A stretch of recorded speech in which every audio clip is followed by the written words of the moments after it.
Matalino talaga itong PDP laban. Biruin mo, yung ibinato sa kanilang masakit, ginawa nilang gamit, or tinake advantage nila para mapakinabangan nila yung masasamang salita na sinabi ni Pangulong Bongbong Marcos. So yan ang sinasabing mapamamaraan, 'di ba? So sabi nga nila, 'di ba, kung hindi mo kaya ang lakas nila, gamitin mo yung lakas nila para sa kapakinabangan mo. Karamihan or lahat halos ng Kristiyano ay memorize yung verse na yan, yung Romans 8:28. Ayun, oh. All things work together for good for those who love God and who are called according to His purpose. Ano ibig sabihin yan? Kahit yung masama, napapabuti. O eto, no? So eto kaya sumasama si Pangulong Bongbong Marcos dyan sa mga rally-rally na yan kasi kailangan nilang mag-double time. Kailangan nilang masiguro na may papanalo niya yung kanyang mga kandidato. Kasi ngayon pa lang, kinakabakabahan yan mga kababayan kasi ang dami nilang nagawang pagkakamali sa ating bayan, sa pondo sa kaban ng bayan, sa ating mga Pilipino mismo. Kaya sisiguruduhin talaga nila na mananalo yung mga kalyado nila para mas marami silang kakampi pagkatapos ng midterm election. Kasi ang mangyayari dyan, kapag nanalo ang line-up ng PDP laban, paktay ka diha. Oo. So ibig sabihin, partner, marami magkakakampi, natutulig sana sa kanila. Ngayon nga, 3 pa lang nasa Senado no? Hindi na nila kinakaya. Paano pag nadagdagan pa? Ay, paktay ka diha dyan. Oo. Kailangan maipanalo, nabanggit mo. Maipanalo nila. Kung may papanalo. Kailangan nila maipanalo. Mali yung sinabi ko kanina. Mali. Na sumasama si Bongbong. Para? Huwag siya sumama. Kung gusto niyang maipanalo yung team sinusuka, Huwag siya sumama. huwag siya sumama kasi pagsama na, ako gusto ko sumama ka, Marco. Sama ka ng sama. Dahil yan ang ikabababa. Tingnan mo, walang nanonood sa'yo. I-compare mo yung nanonood, mamaya i-discuss natin yan. Yung nanonood sa'yo, tsaka nanonood sa speech ni PRRD, ang layo. At even yung proclamation ninyo at yung proclamation mismo ni Pastor Kibuloy, iisang tao laban sa lahat ng senatorial balls mong sinusuka na takot sa drug test.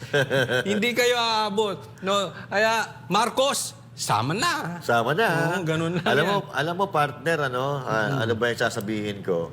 Dito sa laban na ito, talaga namang matalino talaga itong PDP laban. Biruin mo, yung ibinato sa kanilang masakit, ginawa nilang gamit, or tinake advantage nila para mapakinabangan nila yung masasamang salita na sinabi ni Pangulong Bongbong Marcos. So yan ang sinasabing mapamamaraan, 'di ba? So sabi nga nila, 'di ba, kung hindi mo kaya ang lakas nila, gamitin mo yung lakas nila para sa kapakinabangan mo. Diba?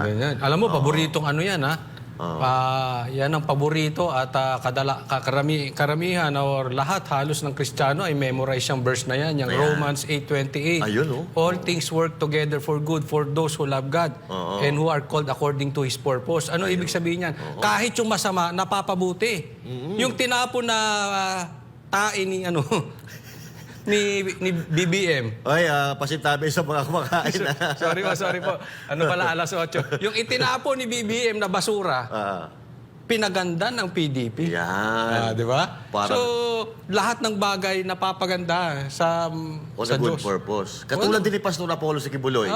Yung mga patapon na, pinapaganda niya. Ibig sabihin din natin sa literal na patapon, yung mga PDLs, yung mga drugista dati, inayos ni Pastor. Ayan, namumuhay na maayos, masagana, mapayapa, maligaya sa loob ng Kingdom of Jesus Christ.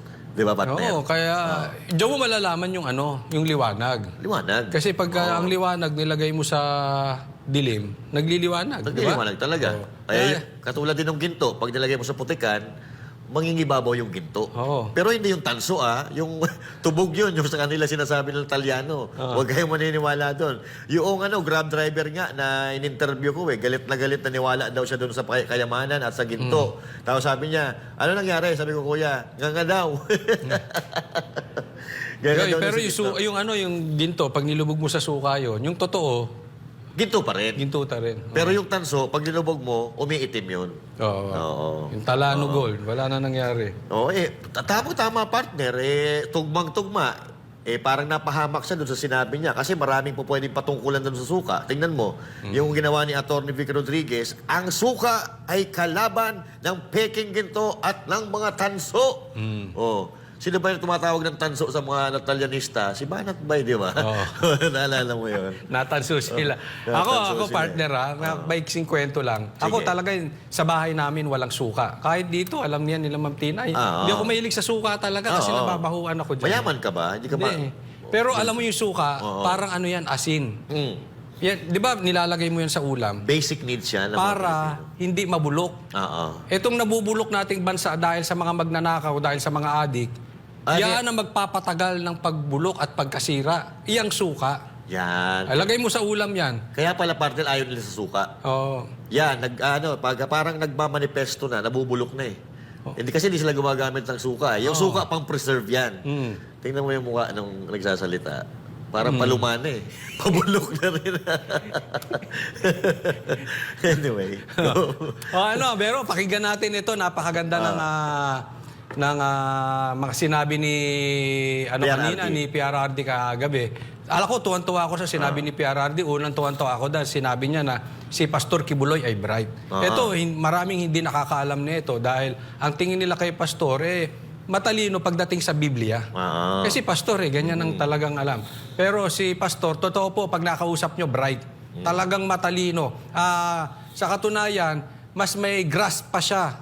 May hawak siya doon sa pangkabuhayang nangyayari sa bansang Pilipinas, ma-political man or kung saan man yan. Sharp po si Pastor Kibuloy. At ako yung nabibili, bisa yan sa mga napakaganda na, ang daming sinabi ni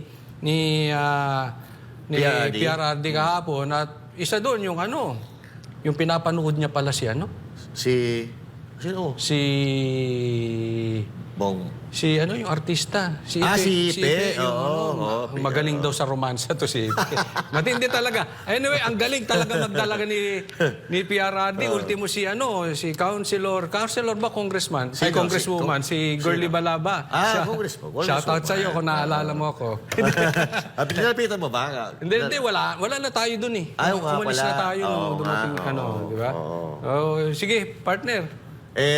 Sa atin, marami na naman natuwa. Yun talagang trademark ni PRRD, na magpatawa ng magpatawa. Kaya huwag nyo masyadong siseryosohin. Kayo naman, wala na kayong maibalita. Kaya, yung mga sasabihin ng mga Duterte, yun talaga yung pinagpipiestahan ninyo.